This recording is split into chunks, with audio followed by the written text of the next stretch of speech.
જૂનાગઢ જિલ્લાના મેંદરડા તાલુકામાં 2 દિવસ પહેલા પડેલા ભારે વરસાદે દાત્રાણા અને ગોદમપુર સહિતના ગામોમાં જળહોનારત સર્જાય છે। ખેતરોમાં 8 થી 10 ફૂટ પાણી ફરી વળ્યું છે, જેની ભયંકર ગતિએ જમીન ખોદીને મગફળી, કપાસ અને ડુંગળી જેવા પાકોને ઉખેડી નાખ્યા।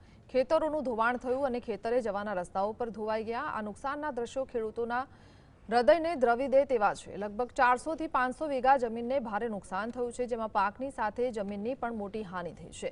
ખેડૂતો માંગ કરી રહ્યા છે કે તંત્ર તાત્કાલિક સર્વે કરાવી વળતર આપે, જેથી જમીનને બચાવી શકાય। હજુ સુધી કોઈ અધિકારી કે રાજકીય નેતા ખેડૂતોની વેદના સાંભળવા પહોંચ્યા નથી। આટાણે હાલની તકે 500-600 વીઘાની નુકસાની થઈ છે, એટલે એવું અમારી માંગ છે કે વીઘે 10-15 હજાર જેવી અમને સહાય કરે સરકાર વહેલી તકે।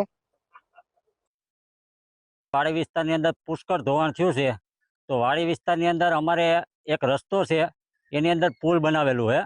એ પુલ હાલમાં જર્જરિત છે, એટલે કોઈ ખેડૂત આવી શકે તેવી સ્થિતિ નથી। અમે મીડિયાને એક સમક્ષ કરીએ છીએ કે મીડિયાવાળાને પણ અમે ટ્રેક્ટર દ્વારા માંડ કરીને લઈ આવ્યા છીએ।